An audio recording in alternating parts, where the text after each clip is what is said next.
तो last part में triangle timeline पे कब्जा कर लेता है और वो गोकू वजीटा को भी मारने जा ही रहा होता है, लेकिन उन्हें फ्रीजा बचा देता है। अब इसके आगे, लेकिन उससे पहले तुम वीडियो को लाइक करो और अगर तुमने पिछले पार्ट्स नहीं देखे तो वो जरूर देखना, वरना तुम्हें कुछ भी समझ में नहीं आएगा। और हाँ, लास्ट पार्ट में तुम सबने काफी अच्छे सजेशंस दिए थे। अब मैं कंफ्यूज हूँ कि मैं नेक्स्ट सीरीज किस पे लाऊं, इसीलिए मैंने एक पोल जनरेट कर दिया है। जिस पे सबसे ज्यादा वोट्स होंगे उसको मैं अपनी नेक्स्ट सीरीज रखूंगा, जिस पे सेकंड हाईएस्ट वोट होंगे उसको मैं नेक्स्ट की नेक्स्ट सीरीज रखूंगा, एंड सो ऑन। खैर, फ्रीजा गोकू और वजीटा से कहता है कि हम अभी भी अपनी टाइमलाइन को बचा सकते हैं, तुम एक चीज को भूल रहे हो। गोकू पूछता है आखिर वो चीज क्या है, तो फ्रीजा बताता है कि वो तुम दोनों का फ्यूजन है। तुम्हें याद है कि पिछली बार जब तुमने फ्यूजन किया था तो तुमने कितनी आसानी से ट्रायंगल को हरा दिया था, और मुझे पूरी उम्मीद है कि अगर तुम दोनों फिर से फ्यूजन करोगे तो तुम ट्रायंगल को रोक सकते हो और अपनी टाइमलाइन को वापस पहले जैसी कर सकते हो। गोकू कहता है तुम्हें क्या लगता है कि जेनो और ग्रैंड प्रिस्ट इतने वीक हैं कि ट्रायंगल उन्हें आसानी से बंदी बना सकता है? वेल, उसने ऑलरेडी हमारी beyond omni super Saiyan infinity वाली फॉर्म देखी हुई है और उसे पता है कि हम लोग कितने खतरनाक है, वो हमारी टाइमलाइन पे कब्जा नहीं कर सकता, लेकिन स्टिल उसने ऐसा किया। इसका मतलब उसके पास कोई ऐसी चीज है या फिर उसके पास कोई ऐसा हथियार है जिसको कि जेनो और ग्रैंड प्रिस्ट भी मिलकर के नहीं रोक पाए। अगर हमें ट्रायंगल को हराना है तो पहले उस चीज का पता लगाना पड़ेगा जिसके बलबूते पे ट्रायंगल ने इस टाइमलाइन पे कब्जा किया है, वरना हम सब मारे जाएंगे। वजीटा कहता है कि कैकारोट सही कह रहा है, पहले हमें पता करना पड़ेगा कि आखिर वो कौन सी चीज है जिसकी मदद से ट्रायंगल ने इस टाइमलाइन पे कब्जा किया है। फ्रीजा कहता है लेकिन हम उसके बारे में पता कैसे कर पाएंगे? तो वजीटा कहता है कि फ्रीजा, अगर तुम सच में इस टाइमलाइन को बचाना चाहते हो तो तुम्हें सैक्रिफाइस करना पड़ेगा अपने आप को। फ्रीजा कहता है कि मैं अपने आप को सैक्रिफाइस करूंगा, तुमने ऐसा सोच भी कैसे लिया? वजीटा कहता है लेकिन इसके अलावा और कोई भी तरीका नहीं है, अगर तुम चाहते हो टाइमलाइन को बचाने के लिए तो तुम्हें सैक्रिफाइस करना ही पड़ेगा अपने आप को। फ्रीजा कहता है ठीक है, लेकिन एक शर्त पे, मुझसे वादा करो कि तुम इस टाइमलाइन को बचा लोगे, और टाइमलाइन को बचाने के बाद जो सबसे पहला काम तुम करोगे वो है मुझे रिवाइव कराना। वजीटा कहता है कि ठीक है, हम सबसे पहले तुम्हें ही रिवाइव करेंगे अगर हम टाइमलाइन को बचाने में कामयाब हो जाते हैं तो। खैर, वहीं दूसरी तरफ सेलेस्टियल्स को लगा था कि अगर वो दोबारा से ट्रंक्स की टाइमलाइन को डिस्ट्रॉय कर देंगे तो सब पहला जैसा हो जाएगा, जितनी भी टाइमलाइंस उलझी हुई हैं वो सब सही हो जाएंगी। लेकिन जब सेलेस्टियल्स ट्रंक्स की टाइमलाइन को डिस्ट्रॉय कर देते हैं तो कुछ भी पहले जैसा नहीं होता। टाइमलाइंस पहले भी उलझी थी और अभी भी उलझी ही रहती हैं। सेलेस्टियल्स के पास अब कोई भी चारा नहीं बचा था सिवाय के वो इस एग्जिस्टेंस को खत्म कर दें और एक नया क्रिएशन स्टार्ट करें। तभी उनको याद आता है उस फ्यूजन के बारे में जो कि उन्होंने जेनो के मल्टीवर्स में देखा था। खैर, अब गोकू, वजीटा और फ्रीजा का ये प्लान होता है कि फ्रीजा ट्रायंगल के पास जाएगा और उसे ये उगलवाने की कोशिश करेगा कि आखिर उसने टाइमलाइन पे कब्जा किसकी मदद से किया है, और ये चीज गोकू और वजीटा देख रहे होंगे। तभी फ्रीजा वहां से भागने की कोशिश करेगा और ट्रायंगल उसके पीछे जाएगा।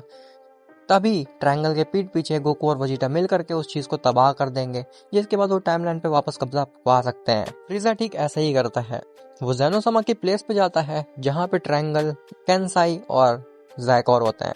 ट्रायंगल पूछता है कि तुम यहाँ पे क्यों आए हो? तो फ्रीजा कहता है मुझे पता है कि मैंने तुम्हारे साथ बहुत बुरा किया है, लेकिन मैं तुम्हारे सामने एक दूसरा चांस मांगने आया हूँ ताकि मैं अपनी गलती को सुधार सकूं। ट्रायंगल कहता है कि ये चीज तुम्हें अभी क्यों याद आ रही है जब मैंने टाइमलाइन पे कब्जा कर लिया?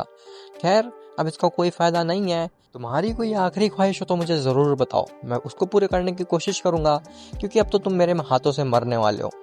फ्रीजा कहता है ठीक है, मुझे ये जानना है कि आखिर तुमने किसकी मदद से इस टाइमलाइन पे कब्जा किया है। ट्रायंगल कहता है कि क्या तुम इस एंजल को देख पा रहे हो?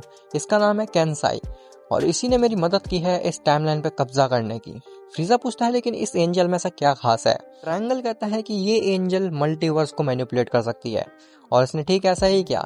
इस मल्टीवर्स को मैनिपुलेट करके वो सारी एनर्जीज और पावर्स रिमूव कर दी इस मल्टीवर्स से, जो कि जेनो, ग्रैंड प्रिस्ट और गोकू वजीटा पोजेस करते हैं।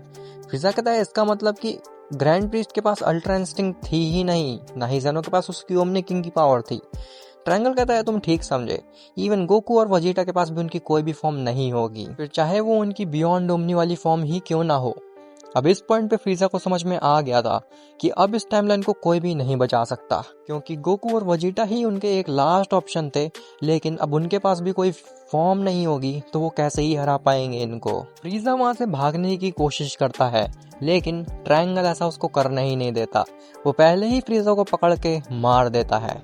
गोकू वजीटा से कहता है कि वजीटा, अब हमें लगता है कि हमारे पास कोई भी उम्मीद नहीं है इस टाइमलाइन को बचाने की।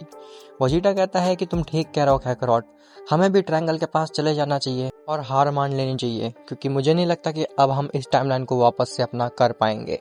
खैर, कैंसाई ट्रायंगल से कहती है कि मैंने तुम्हारी मदद कर दी इस टाइमलाइन पे कब्जा करने में, अब तुम्हारी बारी है कि तुम मेरी मदद करो मेरे मल्टीवर्स पे कब्जा करने में। ट्रायंगल कैंसाई से कहता है कि अब मुझे तुम्हारी कोई ज़रूरत ही नहीं है, तो मैं तुम्हारे मल्टीवर्स में क्यों ही कब्जा करने में मदद करूंगा। कैंसाई कहती है ये तुम बहुत बुरा कर रहे हो, इसका खामियाजा तुम्हें बहुत बुरा भुगतना पड़ेगा, जिससे कि तुम्हें कोई भी नहीं बचा सकता। ट्रायंगल कहता है कि हाँ ठीक है, तुम चली जाओ अपनी टाइमलाइन में, अपने मल्टीवर्स में, और खुद ही कब्जा कर लो जा करके। तभी वहाँ पे गोकू और वेजिटा आते हैं। गोकू और वेजिटा ट्रायंगल से कहते हैं कि लॉर्ड ट्रायंगल, हमसे बहुत बड़ी गलती हो गई, अब हमें जो सज़ा देना चाहें वो दे सकते हैं। कैंसाई कहती है कि ठीक है ट्रायंगल, मैं अपने मल्टीवर्स में वापस जा रही हूँ, लेकिन मेरे मल्टीवर्स में वापस जाते ही मैंने इस मल्टीवर्स में जितने भी मैनिपुलेशंस किए हैं वो सारे एक्सपायर हो जाएंगे। इसका मतलब गोकू और वेजिटा, तुम दोनों भी अब अपनी फॉर्म को इस्तेमाल कर सकते हो।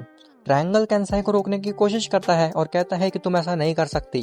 कैंसाई कहती है कि ये चीज़ तुम्हें पहले सोचनी चाहिए थी। ऐसा बोल करके कैंसाई वहाँ से चली जाती है, जिसके बाद गोकू और वेजिटा अपनी beyond dominion super Saiyan infinity form में ट्रांसफॉर्म होते हैं और वो ट्रायंगल का गला पकड़ करके पूछते हैं उससे कि आखिर बताओ तुमने जेनो और ग्रैंड प्रीस्ट को कहाँ पे कैद करके रखा हुआ है।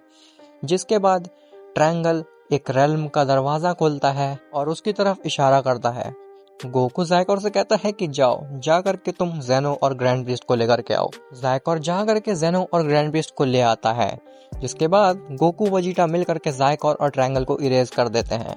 लेकिन उसी समय वहाँ पे सेलेस्टियल्स आ जाते हैं। सेलेस्टियल्स गोकू और वेजिटा को देखते हैं और कहते हैं कि तुम ही वो दोनों मॉर्टल्स हो जिसकी वजह से आज हमारी सारी टाइमलाइंस उलझ चुकी हैं और उसको कोई भी नहीं बचा सकता। गोकू और वेजिटा कहते हैं कि हमें माफ कर दीजिए, हमें बिल्कुल भी नहीं पता था कि हमारी एक टाइमलाइन बचाने की वजह से ऐसा हो जाएगा। जेनो सेलेस्टियल से पूछता है कि हम आपकी क्या मदद कर सकते हैं टाइमलाइन को बचाने में। तो सेलेस्टियल्स कहते हैं आखिर वो कौन सा फ्यूजन था जिसकी एनर्जी हमारे डायमेंशन तक आ रही थी। तो जेनो बताता है कि वो इन गोकू और वेजिटा का ही फ्यूजन था। सेलेस्टियल्स कहते हैं कि तुम दोनों ने टाइमलाइंस को उलझाया है तो तुम दोनों सुलझाओगे भी उसे। गोकू और वेजिटा कहते हैं लेकिन हम ऐसा कर कैसे सकते हैं, हमें तो टाइमलाइंस के बारे में ज़्यादा कुछ पता भी नहीं है, इसीलिए तो हमसे ये गलती भी हो गई थी। सेलेस्टियल्स कहते हैं कि तुम्हारे फ्यूजन के अंदर वो ताकत है जो टाइमलाइंस को सुलझाने में मदद कर सकता है और उनको एक डायरेक्शन में फ्लो करने में मदद कर सकता है।